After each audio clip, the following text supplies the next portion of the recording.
दिल्ली, हरियाणा और महाराष्ट्र जीतने के बाद अब एनडीए या कहें तो बीजेपी ने बिहार जीतने के लिए कमर कस ली। बिहार में विधानसभा का चुनाव होने में अब 9 महीने से भी कम का समय बाकी रह गया है। ऐसे में चुनावी तैयारी जमीन पर दिखे, इसके लिए एनडीए के दिग्गज नेताओं, चाहे वो नीतीश कुमार हो या खुद प्रधानमंत्री मोदी, इनके दौरों के बाद अब बारी मंत्रिमंडल विस्तार की है।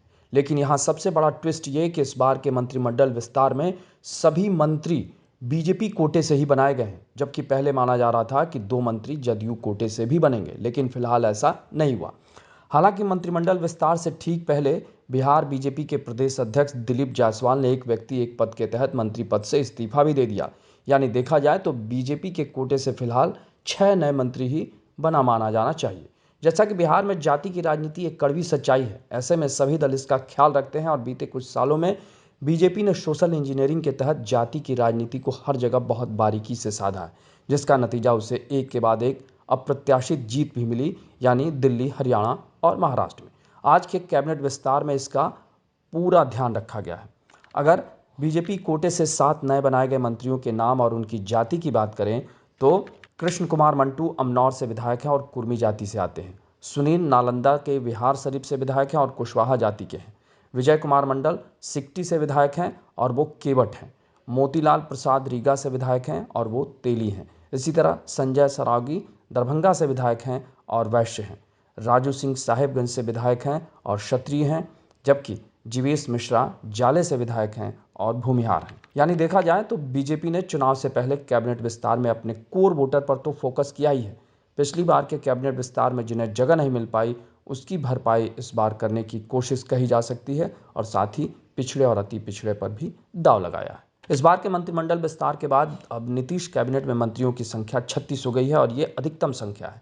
आज 7 नए मंत्रियों के शपथ लेने के बाद बीजेपी कोटे से अब 21 मंत्री हो गए हैं, जबकि जेडीयू से 13, हम यानी जीतन राम मांझी की पार्टी से 1 मंत्री और 1 मंत्री निर्दलीय कोटे से है। वैसे देखा जाए तो बिहार में चाहे एनडीए हो या लालू के नेतृत्व वाला महागठबंधन, सभी तू डाल डाल मैं पात पात के तर्ज पर अपने अपने हितों के हिसाब से राजनीति कर रहे हैं।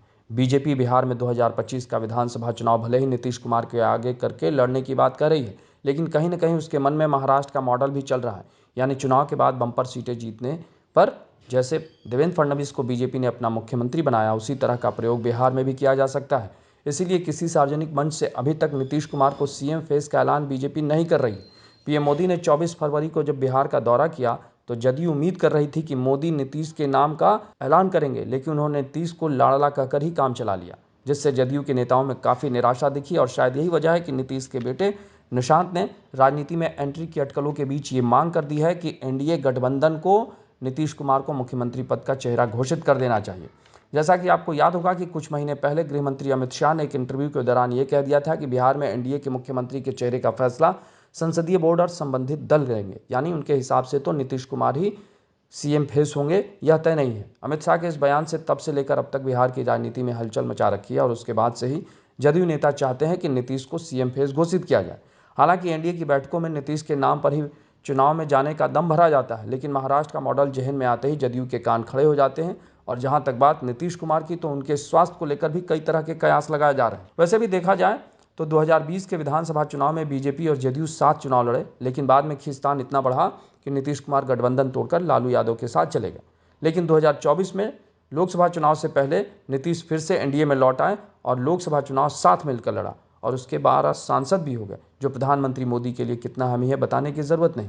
बिहार विधानसभा में 243 सीटें हैं और बहुमत के लिए आंकड़ा 122 का। जहां तक बात 2020 चुनाव की, तो 2020 में बिहार में हुए विधानसभा चुनाव के बाद कुछ पार्टियां टूटी और फिर उपचुनाव भी हुए। ऐसे में मौजूदा वक्त में बीजेपी के 80 विधायक हैं, जबकि जेडीयू के 44 विधायक हैं। जीतन राम मांझी की पार्टी हम के 4 विधायक हैं। वहीं अगर बात करें चुनाव के शुरुआती दौर की, तब राजद ने 75 सीटें जीती थी, बीजेपी को 74 सीटों पर जीत मिली थी और जेडीयू ने 43 सीटों पर ही जीत हासिल कर पाई थी। वहीं महागठबंधन में शामिल कांग्रेस ने 19, सीपीआई एमएलएल ने 12, एआईएमआईएम ने 5, विकासशील इंसान पार्टी ने 4, हिंदुस्तान आवाम मोर्चा ने 4, सीपीआईएम और सीपीआई ने 2 सीटें जीती थी और 3 निर्दलीय भी चुनाव जीते थे।